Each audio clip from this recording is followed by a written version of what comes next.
ସାଙ୍ଗମାନେ ଆପଣଙ୍କ ପ୍ରିୟ ଧାରାବାହିକ ଓଢ଼ଣୀ ଆପଣ ମାନେ ଦେଖିବାକୁ ପାଇବେ ଏକ ଜବରଦସ୍ତି। ହଁ ସାଙ୍ଗମାନେ ଜୀବନ ଯେତେବେଳେ ଘରକୁ ଆସିବ ସମସ୍ତେ ଲୋକ ଜୀବନ ପାଖକୁ ପଳେଇ ଆସେ। ସିଏ ଯେତେ କହିବ ମୁଁ ଆସିଗଲି ତାପରେ ସମସ୍ତେ କହିବେ କିଏ ଆସିଗଲା। ତାପରେ ମାନସୀ ଆଉ ଜ୍ୟୋତି ବି ଆଶ୍ଚର୍ଯ୍ୟ ହେଇଯିବେ। ତାପରେ ଅନୁଷ୍କା କହିବ କିଏ ତମେ ଏ କଥା।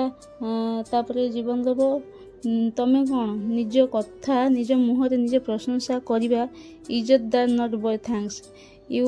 ତାପରେ ମାନସୀ କହିବ କି ଏ ଜ୍ୟୋତି ବି କହିବ କି ଏ ପିଲାଟା କିଏ, ଇଏ କ'ଣ ମନେ ମନେ ଏମିତି ଆସିକି ଆମ ଘରେ ଏମିତି କରୁଛି। ତ ତାପରେ ଜୀବନ ଜୋରସେ ହସିବ ଆଉ କହିବ ତୁ ତ ଗୋଟେ ଛୋଟ ପିଲାଟା, ତୋ ଭଳିଆ ଛୋଟ ପିଲା ଭଳିଆ ଦେଖାଯାଉଛୁ।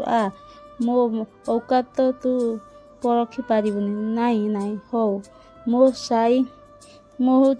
ମାଇଣ୍ଡସେଟ୍ ମୁଁ ହେଉଛି ଜଗଦୀଶ ସିଂ, ତମର ଏଇ ବଂଶର ଏଇ ରାଜମହଲର ନୂଆ ମାଲିକ ହେବାକୁ ଯାଉଛି ମୁଁ।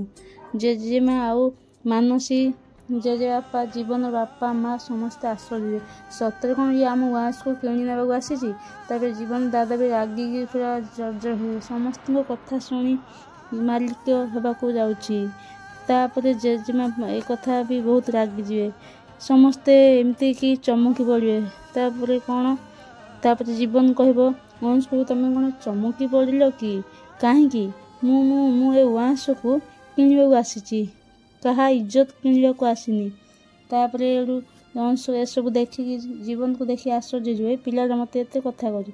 ତାପରେ ଜୀବନ କହିବ ତମକୁ ଦେଖିଲେ ଲାଗୁଛି ତମେ ଜଣେ ଇଜ୍ଜତଦାର ନୁହଁ, ତମର ଇଜ୍ଜତ ବେଶୀ ନୁହଁ।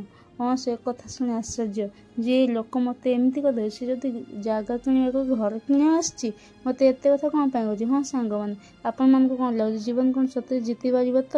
କମେଣ୍ଟ